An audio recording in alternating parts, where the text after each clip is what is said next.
স্বাগত নিউজ 24 সকাল 10টার সংবাদে। আপনাদের সঙ্গে আছে এবি ফার্নাস জুই। এতক্ষণ দেখছিলেন সংবাদ শিরোনাম। শুরুতেই মার্কিন নির্বাচন প্রসঙ্গ। যুক্তরাষ্ট্রের 59তম নির্বাচনের ভোট গ্রহণ প্রায় শেষ, ফলাফলও আসতে শুরু করেছে। এ পর্যন্ত প্রাপ্ত ইলেকট্রাল ভোটের সব শেষ খবরে ট্রাম্প পেয়েছেন 108টি আর জো বাইডেন পেয়েছেন 118টি। এবার মোট ভোট অতীতের যে কোনো রেকর্ডকে ছাড়িয়ে যাবে বলে মনে করা হচ্ছে, কারণ 10 কোটির বেশি মানুষ তাদের আগাম রায় দিয়েছেন। অতীতে কখনো ভোট প্রদানে মার্কিনীদের এত উৎসাহ দেখা যায়নি বলে বলছেন বিশেষজ্ঞরা। তবে কোনো কোনো রাজ্যে ভোট গণনা ও ফলাফল প্রকাশে বিলম্ব হতে পারে। আগামী 6 নভেম্বর পর্যন্ত ভোটের ফলাফল প্রকাশের দিন গড়াতে পারে, কারণ ডাকযোগে পাঠানো ভোটের ফলাফল প্রকাশে দেরি হতে পারে। তবে গণনায় বিলম্বের কারণে ভোট কারচুপির কোনো সম্ভাবনা দেখছেন না বিশেষজ্ঞরা।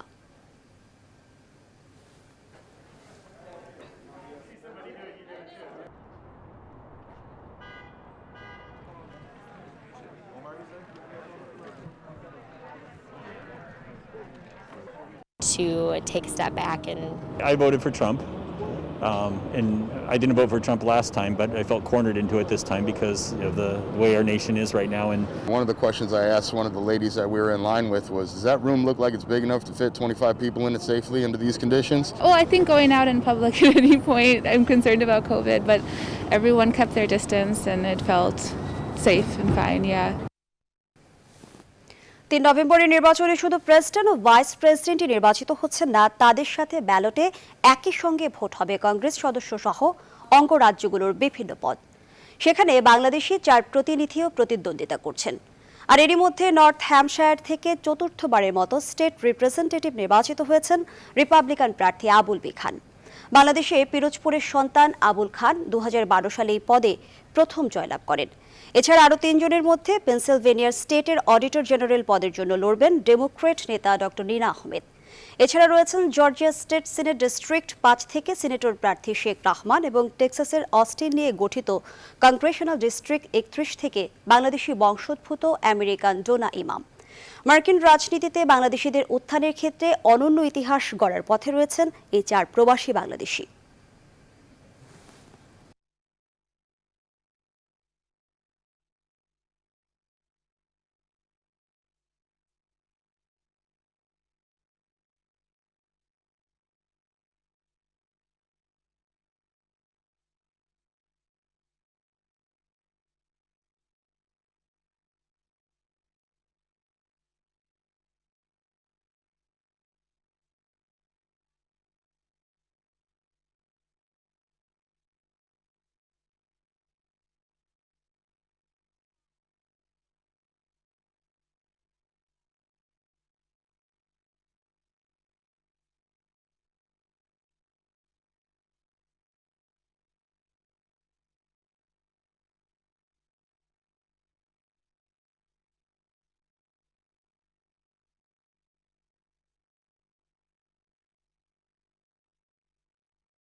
দর্শক, যুক্তরাষ্ট্রের 59তম প্রেসিডেন্ট নির্বাচনে চলছে ভোট গ্রহণ। কিছু কিছু অঙ্গরাজ্য থেকে বুথ ফেরত জরিপের পাশাপাশি চলে আসতে শুরু করেছে ইলেকটোরাল কলেজের ফলাফল।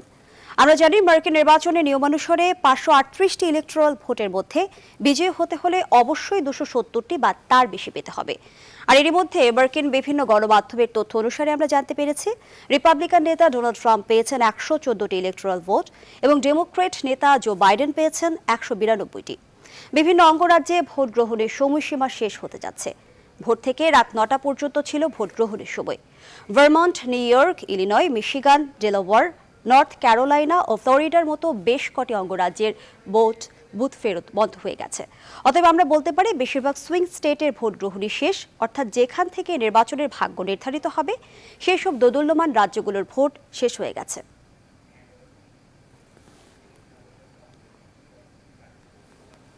দর্শক, এই বিষয়ে আরো তথ্য নিয়ে যুক্ত হচ্ছেন আমাদের আরেক সহকর্মী লাকমিনা জেসমিন শোভা।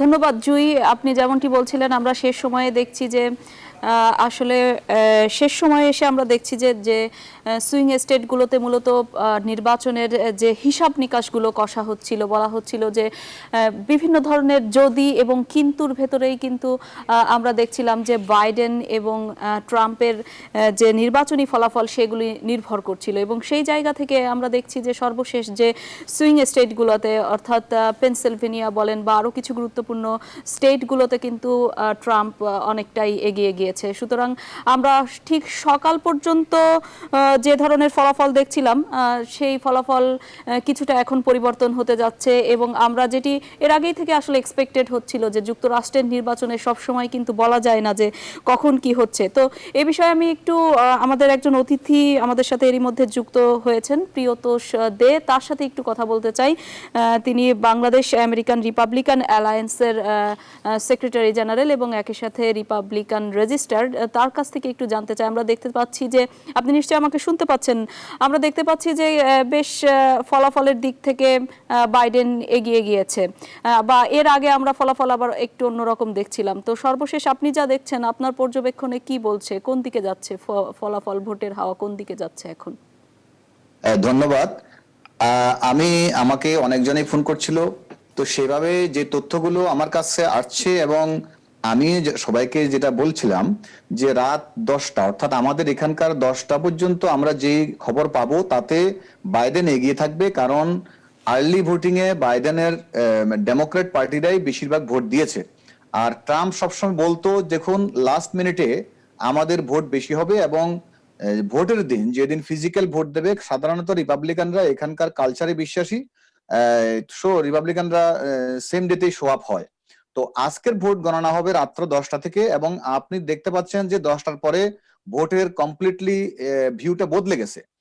আমরা এখন দেখতে পাচ্ছি ফ্লোরিডাতে 51% আর 47, আর জর্জিয়াতেও 54 আর 44। সুতরাং এই দুটো স্টেট যাচ্ছে। আর সুইং স্টেটের মধ্যে উইসকনসিন 51 এবং 47, সো ট্রাম্প এগিয়ে আছে 51 নিয়ে।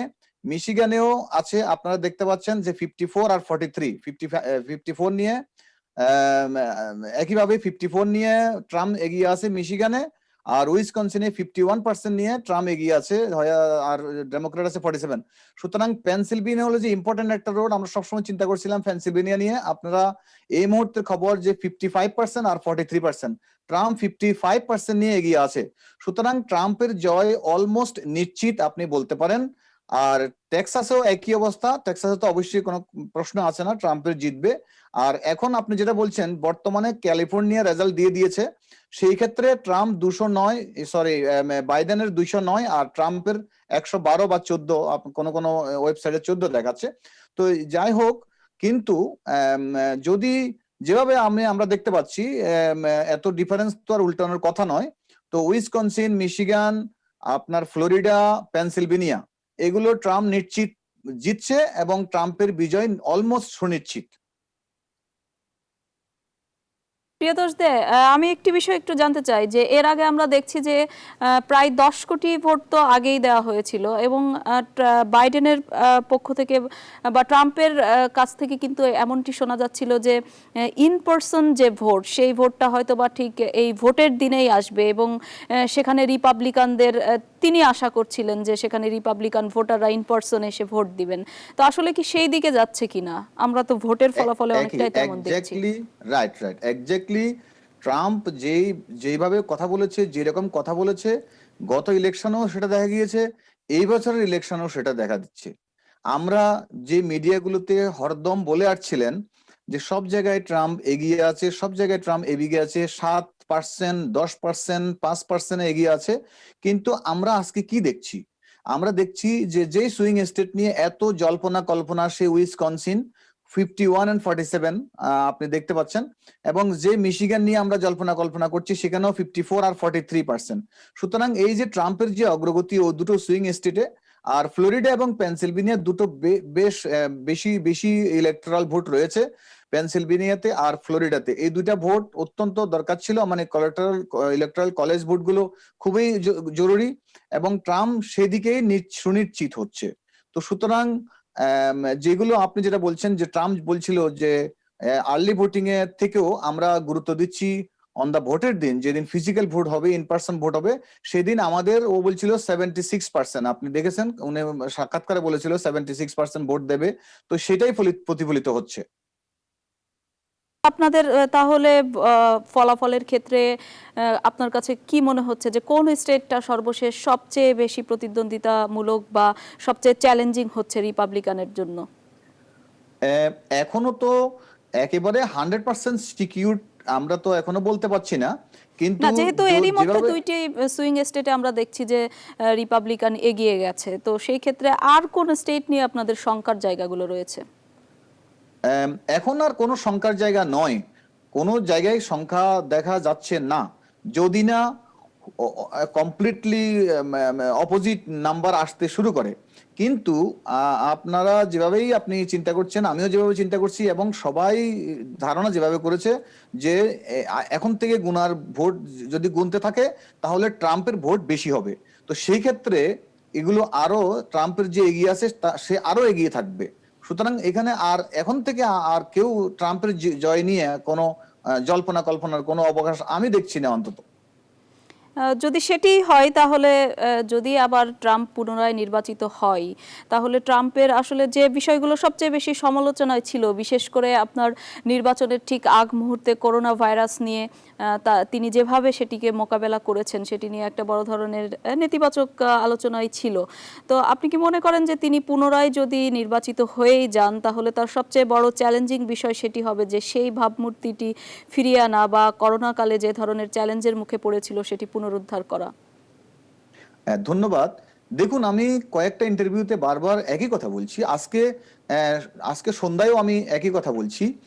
করোনা ভাইরাস নিয়ে ট্রাম্পকে ঘায়েল করার জন্য প্রাণপণ চেষ্টা করেছিল ডেমোক্র্যাট, সেটাই ছিল সবচেয়ে বড় ভুল ডেমোক্র্যাটদের। কারণ করোনা নিয়ে ট্রাম্পের যে সার্থকতা, যে সাফল্য, এটা ওরা দেখতে পাচ্ছিল না। কারণ সবচেয়ে বড় ছিল যে করোনার মতো একটা ভয়াবহ মহামারীতে আমেরিকাতে রিসেশন হওয়ার সম্ভাবনা 99.9 ছিল, এবং পৃথিবীও আশা করছিল যে এই করোনাতে আমেরিকার যদি বিপর্যয় হয়, আমেরিকার ইকোনমিতে বিপর্যয় হলে পরে আমাদের সারা পৃথিবীর বিপর্যয় শুরু হবে। অথচ ট্রাম্প অত্যন্ত সুচারুভাবে সে এটাকে মনোবল দিয়ে সে সবসময় বলছিল যে আপনারা কোনো ভয় করবেন না, আপনাদের ভয় পাওয়ার কিছু নেই। কিন্তু সবাই জানে করোনা ভাইরাসে কোনো ওষুধ নেই, শুধু ট্রাম্পই ওষুধটা দিয়েছিল যে আপনারা এটা কোনো ব্যাপারও না, এটা সাধারণ ভাইরাস, আপনারা এটা নিয়ে মাথা ঘামাবেন না, খুব বেশি সিরিয়াস হবেন না। ট্রাম্প যে অভয়টা দিয়েছিল সেই অভয়টা সাংঘাতিকভাবে কাজে লেগেছে, আর সে আমেরিকাকে রিসেশন থেকে রক্ষা করতে সক্ষম হয়েছে। শুধু মাস্ক পরে না বলে যে অভিযোগটা করা হয়েছিল, দেখুন ট্রাম্প সবসময় সে কোনো পাবলিকের সামনে আসে না, তারপরও সে কিন্তু ইন্টারভিউতে বলছে দেখুন আমি ট্রাম্প পড়ছি না কেন, আমি দূরে থাকি, কিন্তু আপনারা মাস্ক পরবেন। এবং সে কখনো কাউকে বলে না যে মাস্ক পরো না, সে বলছিল দেখুন মাস্ক পরেই শুধুমাত্র রোগটাকে কন্ট্রোল করা যাবে না, এবং ডাক্তারও বলেছেন, কয়েকজন ডাক্তার। জি, বুঝতে পেরেছি। প্রিয়তোষদে, আমি আবার একটু ইলেকশন প্রসঙ্গে আসতে চাই। ট্রাম্প কিন্তু বরাবরই বলেছেন, তিনি একেবারে স্পষ্ট করেননি যে ফলাফল যাই হোক তিনি মেনে নেবেন। এই ব্যাপারটায় অনেকটা তিনি নীরব থেকেছেন, বা কোনো কোনো ক্ষেত্রে তিনি স্পষ্টভাবে বিভিন্ন সাক্ষাৎকারেও আমরা দেখেছি যে ফলাফল মেনে নেবেন কিনা এই ব্যাপারটি তিনি একটি অ্যাভয়েড করেছেন। তো এখন এই মুহূর্তে কি বলবেন? এখন উনি কি বলেছেন? উনি বলেছেন আপনারা আমার মেগা র্যালি দেখেছেন হাজার হাজার আমার সমর্থকরা উপচে পড়ছে, পুরো এয়ারপোর্ট জায়গা হচ্ছে না। অথচ বাইডেনের কোনো সেই ধরনের কোনো মেগা র্যালি দেখা যায়নি। তো যেখানে র্যালিতে মানুষ উপচে পড়া ঢল, সেই ধরনের ঢল সামলানো কষ্ট হচ্ছিল, সেক্ষেত্রে ট্রাম্প তো চিন্তাও করতে পারে না সে পরাজয় হবে। এবং ট্রাম্প নয়, শুধু আমেরিকার জনগণ, আমি মনে করি ম্যাক্সিমাম জনগণ তার যে মেগা র্যালির ঢল দেখেছে সেতে কেউ বিশ্বাস করবে না যে ট্রাম্প জয় হবে না। সেই ক্ষেত্রে ট্রাম্প বলছিল যদি কোনো কারণে আমাকে যদি পরাজয় করা না হয়ে থাকে, সেটা হতে হবে যে কোনো ধরনের পোলের অসুবিধা, অথবা ওখানকার কোনো রিডিং এ ভুল, অথবা কি বলে কাউন্টিং এ ভুল। সে বলছিল যে যদি ভুল ধরা পড়ে তাহলে আমি কোনো কিছুতেই আমার এই রেজাল্ট মেনে নেব না। সে বারবার ওই কথাটাই বলছিল। এবং ট্রাম্প কিন্তু বলেছে যে ৩ নভেম্বরের ভোটের ফলাফল ৩ নভেম্বরেই হতে হবে। কিন্তু আমরা দেখছি যেহেতু প্রচুর পরিমাণে এবার পোস্টাল ভোট হয়েছে, সুতরাং একটা বিলম্ব হওয়ার সম্ভাবনা রয়েছে। তো এখন তো দেখা যাচ্ছে তার পক্ষেই অনেকটা এখনো পর্যন্ত পজিটিভ ফলাফল, যদিও একেবারে খুবই প্রাইমারি, কিন্তু তারপরেও কি বলবেন, আসলে ভোট পেতে তো কিছুটা বিলম্ব হতে পারে বলে মনে হচ্ছে এখনো পর্যন্ত। না না, আপনি ঠিক আছেন। দেখুন, এই যে স্টেটগুলোতে, এই যে ক্যালিফোর্নিয়া থেকে শুরু করে, অরল্যান্ডো থেকে শুরু করে, ওয়াশিংটন থেকে শুরু করে, কলোরাডো থেকে শুরু করে, সবগুলোতে যেভাবে দিচ্ছে, আপনি যতগুলো এর মধ্যে হয়ে গিয়েছে সেখানেও তো মেইলিং ভোট ছিল, কিন্তু যখন দেখা গেল যে ডিফারেন্সটা এত বেশি হয়েছে এবং যে ভোটগুলো বাকি রয়েছে সেগুলো আসলেও তার মেজরিটি নাম্বার কভার করবে না, তখন সেটা ডিক্লেয়ার দিয়ে দিচ্ছে তারা। তো যেখানে ডিসপিউট রয়েছে সেগুলোর বাইরে যদি ভোট হয়ে যায়, কারণ ওই ডিসপিউটেড ভোটের উপর নির্ভর করতে গেলে তখনই ট্রাম্পের আপত্তিটা আসবে যে মেইলিং ভোটের কারণেই সে জিতছে বা মেইলিং ভোটের কারণে হারছে।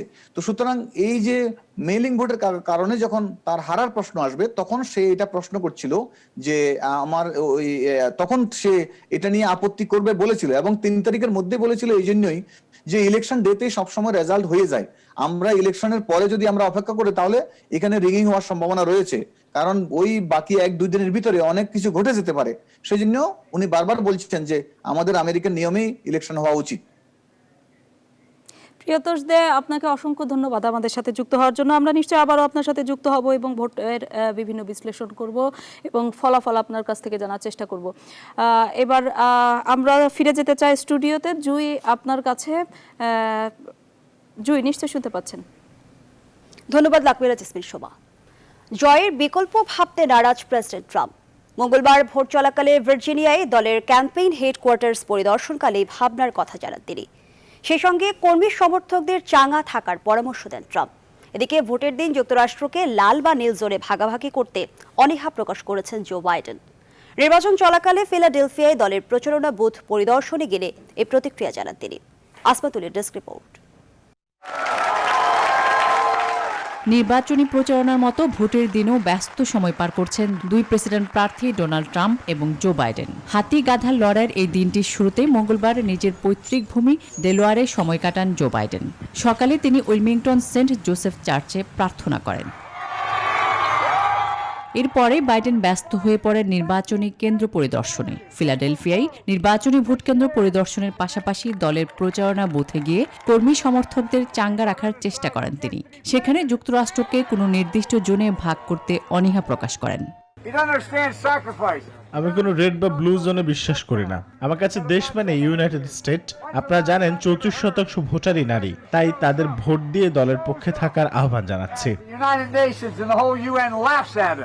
প্রেসিডেন্ট ট্রাম্প এখন পর্যন্ত নির্বাচন পরিস্থিতি ভালো এবং সন্তোষজনক উল্লেখ করে সমর্থকদের ঐক্যবদ্ধ থাকার আহ্বান জানিয়েছেন। মঙ্গলবার নির্বাচনে ভোট গ্রহণ চলাকালে ভার্জিনিয়ার ক্যাম্পেইন হেডকোয়ার্টার্স পরিদর্শনকালে এই মন্তব্য করেন তিনি। পরাজয় মেনে নিয়ে স্পিচ দেওয়ার চিন্তা আমার মাথায় নেই। আশা করছি ভালো কিছুই হবে। জয় যেমন সহজ, পরাজয় মেনে নেওয়া ততটাই কঠিন। তবে 70 ঊর্ধ্ব এই দুই প্রেসিডেন্ট প্রার্থীর লড়াইয়ে কে পাচ্ছেন হোয়াইট হাউসের চাবি, এই বিষয়ের চেয়ে এখন বেশি আলোচনা হচ্ছে নির্বাচন পরবর্তী সহিংসতার সম্ভাবনা নিয়ে। কারণ প্রেসিডেন্ট ট্রাম্প শুরু থেকেই ভোটের দিন পর্যন্ত বলে আসছেন জয় ছাড়া আর কিছু ভাবছেন না তিনি। আর বাইডেন বলছেন এমন কিছু হলে ছেড়ে কথা বলবেন না তিনিও। প্রয়োজনে আদালতে যেতেও প্রস্তুত দুই প্রার্থী। আসমাতুলি, নিউজ 24। সংবাদের এ পর্যায়ে নিচ্ছে বিরতি, সাথেই থাকুন।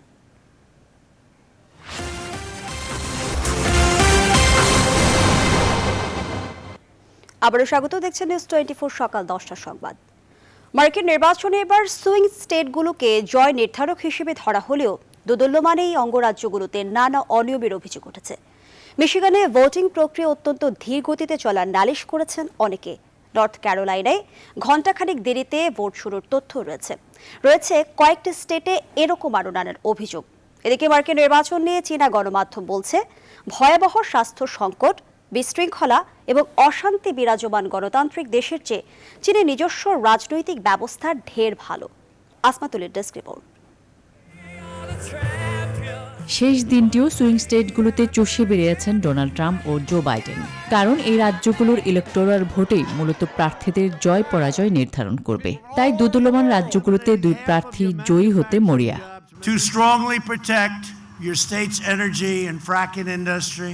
তবে ভোটের দিন এই স্টেটগুলোয় কিছু অনিয়মের অভিযোগ মিলেছে। বলা হচ্ছে মিশিগানে ভোটিং কার্যক্রম চলছে অত্যন্ত ধীর গতিতে। নর্থ ক্যারোলাইনায় পূর্ব নির্ধারিত সময়ের চেয়ে ৪৫ মিনিট দেরিতে ভোট শুরু হওয়ার অভিযোগ রয়েছে। পেনসিলভেনিয়ায় মেলে পাঠানো ভোট পৌঁছাতে বিলম্ব হওয়া সহ নানা শঙ্কা ও অভিযোগ রয়েছে নির্বাচন ভোটিং নিয়ে। এছাড়া জর্জিয়া, উইসকনসিন সহ কয়েকটি স্টেটে রয়েছে এরকম আরও নানা অভিযোগ। মার্কিন নির্বাচন ঘিরে দেশটির পুরো সরকার ব্যবস্থা নিয়ে কথা বলেছে চীন। চীনা গণমাধ্যম বলছে যুক্তরাষ্ট্রে গণতন্ত্র বহাল থাকলেও চরম অশান্তি ও বিশৃঙ্খলা বিরাজ করছে। দেশটিতে নেই সঠিক স্বাস্থ্যনীতিও। এ কারণে মহামারীর প্রভাবে যুক্তরাষ্ট্রে প্রায় ১ কোটি করোনা রোগী শনাক্ত হয়েছে এবং প্রায় ২.৫ লাখ মানুষ প্রাণ হারিয়েছে। এখানেই শেষ নয়। চীনের দাবি, এমন অস্থিরতার চেয়ে তাদের দেশের নিজস্ব রাজনৈতিক ব্যবস্থায় বেশি শান্তিময়, সমৃদ্ধির এবং উন্নত ও সহজ স্বাস্থ্যনীতির। আসমাতুলি, নিউজ 24। যুক্তরাষ্ট্রের প্রধান রাষ্ট্রনায়ক হিসেবে বিবেচিত হন দেশটির প্রেসিডেন্ট। ভাইস প্রেসিডেন্ট হিসেবে যিনি থাকেন তিনি অনেকটা প্রধানমন্ত্রীর দায়িত্ব পালন করেন। ১৭৮৯ সাল থেকে যুক্তরাষ্ট্রের নির্বাচনের মধ্য দিয়ে রাষ্ট্র পরিচালনার দায়িত্ব নির্ধারণ হয়ে আসছে। প্রথম দিকে আরও বেশ কটি দল থাকলেও মূলত ডেমোক্রেট ও রিপাবলিকান দলই প্রতিদ্বন্দ্বিতায় অগ্রগামী। আর এই দুই দল থেকেই সবচেয়ে বেশি প্রেসিডেন্ট নির্বাচিত হয়েছেন। জনপ্রিয় সেই সব প্রেসিডেন্টদের নিয়ে আরও জানাচ্ছেন নাহিদ সিহান। মার্কিন প্রথম নির্বাচনে প্রতিদ্বন্দ্বিতা করেন যুক্তরাষ্ট্রের জাতির জনক জর্জ ওয়াশিংটন এবং ফেডারেলিস্ট জন অ্যাডাম। সর্বজনীনভাবে জর্জ ওয়াশিংটনই প্রেসিডেন্ট নির্বাচিত হন এবং জন অ্যাডামকে দেয়া হয় ভাইস প্রেসিডেন্টের দায়িত্ব। রিপাবলিকান দলের সবচেয়ে জনপ্রিয় প্রেসিডেন্ট হলেন আব্রাহাম লিঙ্কন। 1860 সালে যুক্তরাষ্ট্রের 16তম এই প্রেসিডেন্ট দাস প্রথার অবসান ও মুক্তি ঘোষণা করেন। এরপর ১ শতকে বেশ কয়েকজন রিপাবলিকান নেতা প্রেসিডেন্ট নির্বাচিত হয়েছেন। তবে ডেমোক্রেট নেতা হিসেবে 1888 সালে প্রবল জনপ্রিয়তা নিয়ে নির্বাচিত হন ফ্র্যাঙ্কলিন রুজভেল্ট। 32তম এই মার্কিন প্রেসিডেন্ট 3 দফায় একটানা 12 বছর ক্ষমতায় ছিলেন। পরবর্তীতে 1960 সালে নির্বাচিত হন আরেক ডেমোক্রেট নেতা জন এফ কেনেডি, কিন্তু মাত্র 3 বছর দায়িত্ব পালনের পর তাকেও আব্রাহাম লিঙ্কনের মতো আততায়ীর হাতে নিহত হতে হয়। 1968 সালে ক্ষমতায় বসেন রিপাবলিকান নেতা রিচার্ড নিক্সন। তিনি ভিয়েতনামের যুদ্ধাবসানের পাশাপাশি সোভিয়েত ইউনিয়ন ও চীনের সঙ্গে সম্পর্ক উন্নয়ন করেন। নিক্সন এতটাই জনপ্রিয় হন যে 1972 সালের দ্বিতীয় মেয়াদে তিনি যুক্তরাষ্ট্রের সর্বাপেক্ষা ভোট জয় করেন। যুক্তরাষ্ট্রের তুমুল জনপ্রিয় আরেক রিপাবলিকান প্রেসিডেন্ট হলেন রোনাল্ড রিগ্যান। এরপর 1988 সালে ক্ষমতায় আসেন কট্টরপন্থী রিপাবলিকান নেতা জর্জ বুশ। জর্জ বুশ 2 মেয়াদে ক্ষমতায় থাকলেও তার জনপ্রিয়তা অনেকটাই কমে যায় যুদ্ধবাজ নীতির কারণে, যে কারণে বহু বছর পর আবারও ক্ষমতায় আসে ডেমোক্রেটরা। 1992 সালে প্রেসিডেন্ট নির্বাচিত হন বিল ক্লিন্টন। তারপর 2000 সালে আবার ক্ষমতায় আসেন জর্জ বুশের ছেলে জর্জ ডব্লিউ বুশ। 2008 সালে ক্ষমতা গ্রহণ করেন যুক্তরাষ্ট্রের প্রথম কৃষ্ণাঙ্গ নেতা বারাক ওবামা। প্রবল জনপ্রিয় এই ডেমোক্রেট নেতা পররাষ্ট্র নীতিতে খুব একটা পরিবর্তন না আনলেও মার্কিনীদের উন্নয়নে অবদান রেখেছেন। আর ওবামার পর ক্ষমতায় বসেন প্রেসিডেন্ট ডোনাল্ড ট্রাম্প। 2016-তে ক্ষমতা গ্রহণ করে যুক্তরাষ্ট্রে প্রচুর কর্মসংস্থান সৃষ্টি করেছেন বলে দাবি করেন তিনি। We will make America great again. Nahid Sihan, news 24। এ পর্যায়ে আবারও বিরতি দিচ্ছি, সাথে থাকুন। নিউজ 24 সকাল 10টার সংবাদে আবারও স্বাগত। এবার দেশের খবর। নো মাস্ক নো সার্ভিসের নির্দেশ দিয়েছেন প্রধানমন্ত্রী, কিন্তু অনেক জায়গাতে মাস্ক ছাড়াই সেবা নেওয়া হচ্ছে। রাস্তাঘাটেও মানুষের মধ্যে নেই মাস্ক পরার সচেতনতা। এদিকে চিকিৎসকরা বলছেন করোনা ভাইরাসের দ্বিতীয় ঢেউ ঠেকাতে মাস্কের কোনো বিকল্প নেই। অন্তরা বিশ্বাসের প্রতিবেদন। রাজধানীর নতুন বাজার এলাকা, অধিকাংশ মানুষের মুখেই মাস্ক নেই, অথচ বাংলাদেশে এরই মধ্যে 4 লাখেরও বেশি মানুষ করোনা আক্রান্ত হয়েছেন। মৃতের সংখ্যা 6000 ছুঁই। সোমবার মন্ত্রিসভায় প্রধানমন্ত্রী Sheikh Hasina no mask no service নীতি ব্যাপকভাবে বাস্তবায়নের নির্দেশ দিয়েছেন। সামাজিক আন্দোলন, প্রচারাভিযান সহ যেভাবেই হোক মাস্ক পরাকে নিশ্চিত করতে বলেছেন প্রধানমন্ত্রী। অথচ অধিকাংশ মানুষের মাস্ক পরা নিয়ে রাজধানীর বিভিন্ন এলাকায় দেখা যাচ্ছে গা ছাড়া ভাব। অনেকের কাছে মাস্ক থাকলেও তা পরতে রয়েছে অনাগ্রহ। অনেকের থুতনিতে মাস্ক, অনেকের আবার মাস্কে মুখ ঢাকা কিন্তু নাক খোলা। বাজারগুলোতেও অনেক ক্রেতা বিক্রেতা মাস্ক পরাকে জরুরি মনে করছেন না। এগুলো কি এই সবসময় মাস্ক দিয়ে থাকবো নাকি? খেয়াল ছিল না, এই যে মাত্র আপনি বললেন এখন খেয়াল হইল। ব্যক্তিগত আমিও তো মনে হয় মাস্কটা মুখের নিচে ছিল, এটা অন্যায়। অফিস থেকে বের হয়ে আসার পথে শুধু রাস্তায় বের হয়ে আসলাম, এখন আবার বাসে ওঠার সময় পড়বো। অনেক টাকা আমার মাস্ক ছিঁড়ে গেছে আর কিনে না, এখানে পাই নাই। সরকারভাবে যেহেতু নির্ধারিত করছে অবশ্যই মানা উচিত। মাস্ক পরা, হাত ধোয়া এবং যতটা সম্ভব সামাজিক দূরত্ব মানার উপরে জোর দিচ্ছেন চিকিৎসকরা। শীতে করোনা ভাইরাসের দ্বিতীয় ঢেউ ঠেকাতে এই নিয়মগুলো মানতে হবে বলে মনে করছেন প্রধানমন্ত্রীর ব্যক্তিগত চিকিৎসক অধ্যাপক doctor ABM Abdullah. Police, RAB, BGB, প্রয়োজনে সেনাবাহিনীকে নিয়েও যদি আমরা এটা চেষ্টা করি, প্রয়োজনে একটা জরিমানাও করতে হতে পারে যাতে আইনটা কার্যকরী হয়। এই ব্যাপারে আমি মনে করি যথাযথ কার্যকরী ব্যবস্থা দ্রুত নেওয়া উচিত। এই কারণে, কারণ সামনে তো ডিসেম্বর, শীত আসতেছে, আমাদের তো একটা ভয় আছে। বিশ্বে এরই মধ্যে 5.25 কোটি মানুষ করোনায় আক্রান্ত হয়েছেন, মারা গিয়েছেন 12 লাখের উপরে। অন্তরা বিশ্বাস, নিউজ 24, ঢাকা। করোনার ধাক্কা কাটিয়ে ঘুরে দাঁড়াচ্ছে আবাসন খাত। বাড়ছে ফ্ল্যাট ও প্লটের বেচাকেনাও। ফলে কর্মযোগ্য বাড়ছে নির্মাণ সংশ্লিষ্ট 450-র বেশি পণ্যভিত্তিক উপখাতেও। উদ্যোক্তা ও বিশ্লেষকদের মতে সার্বিক অর্থনীতিকে গতিশীল রাখতে হলে উন্নত বিশ্বের মতো আবাসন ও সংশ্লিষ্ট খাতকে চাঙ্গা রাখতে হবে।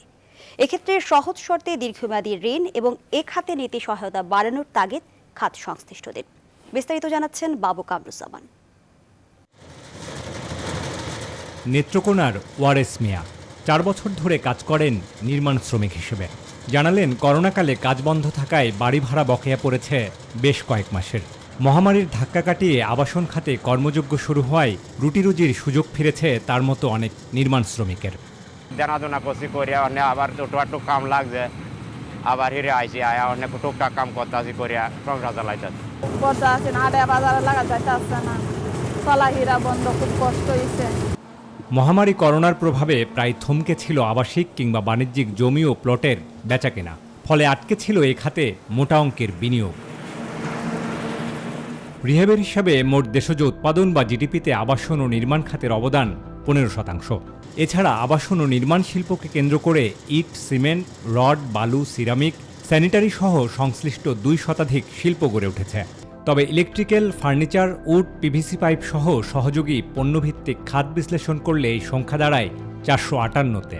উদ্যোক্তারা জানান, এসব খাত ও উপখাতে নিয়োজিত 59 লাখ শ্রমিক কর্মচারীর 42 লাখই করোনাকালে ছিল কর্মহীন, যাদের অধিকাংশই এখন কাজে ফিরতে শুরু করেছে। আমাদের মেম্বাররা তাদের সাইটগুলো চালু করেছে। অনেক মেম্বার আমাকে জানিয়েছেন যে তাদের বেচাকেনিও ভালো হচ্ছে। যখন অপ্রদর্শিত অর্থ এই সেক্টরে বিনিয়োগের কথাটাই আসছিল, তখন প্রথম কয়েক মাস আমরা দেখেছি বেশ বেচাকেনা কিছুটা বেড়েছিল। উদ্যোক্তা ও অর্থনীতি বিশ্লেষকরা বলছেন, আবাসন খাত সচল হলেই ঘুরে দাঁড়াবে অন্যান্য সহায়ক শিল্প অর্থনীতি। এক্ষেত্রে উন্নত বিশ্বের মতো ব্যাংকের সহযোগিতা জরুরি। পৃথিবীর যে কোনো দেশে একটা বিশাল খাত, 1 নম্বর খাত অনেক ক্ষেত্রে, সেই খাতটাকে কিন্তু আমরা সেইভাবে ডেভেলপ করতে পারবো না যদি ফাইন্যান্সিয়াল সাইডটাকে আমরা নজর না দিই। বাড়ি কেনার জন্য লোনের মেয়াদ হওয়া উচিত 25 থেকে 30 বছর। বাংলাদেশে এটা 10 থেকে 15 বছরের হয়। কাজে এটা বিশাল একটা বোঝা হয়ে যায় যারা বাড়ি কেনে তাদের জন্য ফাইন্যান্সিং এর ব্যাপার। রিহেবের হিসেবে বছরে 15 থেকে 17 হাজার ফ্ল্যাট সরবরাহ করছে সংগঠনটি। মহামারী করোনায় থমকে থাকা আবাসন খাতে আবারও কর্মচাঞ্চল্য ফিরতে শুরু করেছে। ফলে বিপুল সংখ্যক নির্মাণ শ্রমিকদের জীবন জীবিকাও সচল হয়ে উঠছে। উদ্যোক্তা এবং বিশ্লেষকরা বলছেন, আবাসনের মতো মূল্য সংযোজনকারী খাতকে সচল রাখা গেলে সার্বিক অর্থনীতিতেও গতি ফিরবে। এজন্য প্রয়োজন দীর্ঘমেয়াদী ঋণ সুবিধা এবং সরকারের নীতি সহায়তা। বাবু কামরুজ্জামান, নিউজ 24, ঢাকা। এ পর্যায়ে আবারও বিরতি নিচ্ছে, সাথেই থাকুন। আবারও স্বাগত, দেখছেন নিউজ 24 সকাল 10টার সংবাদ। মস্তিষ্কে রক্তক্ষরণের কারণে হাসপাতালে ভর্তি করানো হয়েছে আর্জেন্টাইন ফুটবল কিংবদন্তি দিয়েগো ম্যারাডোনাকে। খুব দ্রুতই তার অস্ত্রোপচার করানো হবে বলে জানান ডাক্তাররা। এর আগে গত রবিবার হতাশাজনিত কারণে হাসপাতালে আসেন ম্যারাডোনা। তবে মঙ্গলবার তার অবস্থার অবনতি হলে আর্জেন্টিনার লা প্লাতার অলিভোস ক্লিনিকে নিয়ে আসা হয়। সেখানে পরীক্ষায় তার মস্তিষ্কে রক্তক্ষরণের বিষয়টি ধরা পড়ে। এদিকে ডাক্তাররা জানিয়েছেন অস্ত্রোপচারের 48 ঘন্টা পরই ম্যারাডোনা বাড়ি ফিরতে পারবেন। এর আগে গেল কয়েকদিন ধরেই করোনা পরিস্থিতি বিবেচনায় বাড়িতে আইসোলেশনে ছিলেন আর্জেন্টাইন এই ফুটবল কিংবদন্তি।